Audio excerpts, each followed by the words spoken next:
Ya, jadi begini, kan ini masing-masing daerah ya kan punya apa bank masing-masing. Tapi kalau dia melebur jadi satu, maka itu kan menjadi satu holding, ya, menjadi satu warna. Nah, kita harapkan juga karena dia menjadi satu warna, menjadi satu holding, maka daerah-daerah itu menjadi satu. Nah, gitu loh. Nah, dan memang aturan dari ini satu itu masalah permodalan, yang kedua adalah masalah kinerja, kan begitu. Sehingga mau tidak mau, kan di antara 12 itu kemarin ada yang dapat award, ada yang belum, akan begitu. Kira-kira dengan adanya satu ini kan maka keluar satu saja. Pak, tadi sebagai pemegang saham terbesar ada penekanan pemilihan komisaris itu jangan yang double job. Memang ada Pak? Enggak, begini loh. Kita ini kan bicara tentang performan. Kalau bicara performan itu, ya lihat bajunya, sepatunya, kan begitu tuh? Ya, kan mulai dari situ. Maka ini juga sama dengan itu. Kita cari ya agar performanya itu nanti bagus, maka kita minta ya direksi-direksi itu satu yang profesional, ya kita bilang yang profesional. Nah, yang kedua kalau bisa yang ini yang apa yang masih muda-muda yang ini.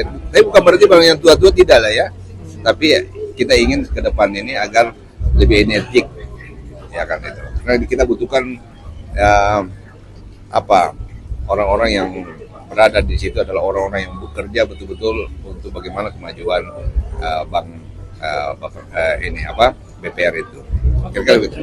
Ya? Apa tuh? Apa tuh? Apa tuh?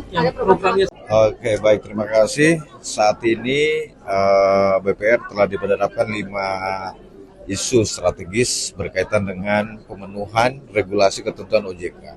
Jadi, Otoritas Jasa Keuangan sebagai regulator mencoba untuk penguatan kelembagaan.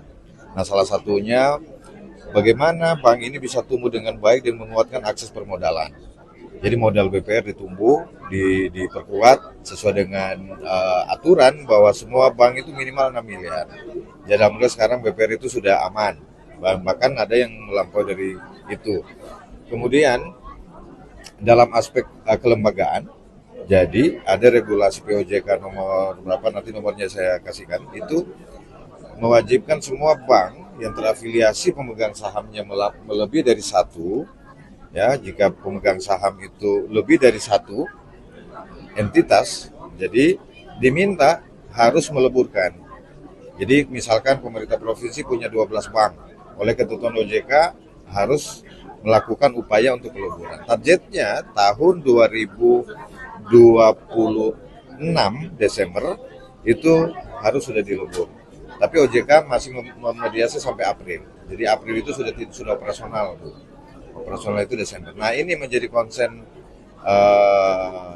pemerintah provinsi, tentu juga dengan DPRD bagaimana lahir penyatuan bank ini melalui perda penyatuan BPR Batramas menjadi satu. Nanti di kabupaten kota, nanti berkedudukan di provinsi, di kabupaten kota itu menjadi cabang.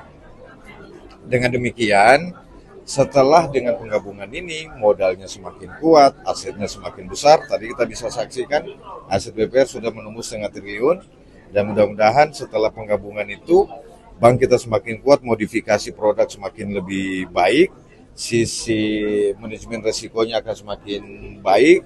Nah, sehingga desain produknya juga akan semakin banyak. Contoh, bisa juga dengan peningkatan pelayanan yang prima. Contoh, ATM gusi kita ini karena asetnya sudah gemuk.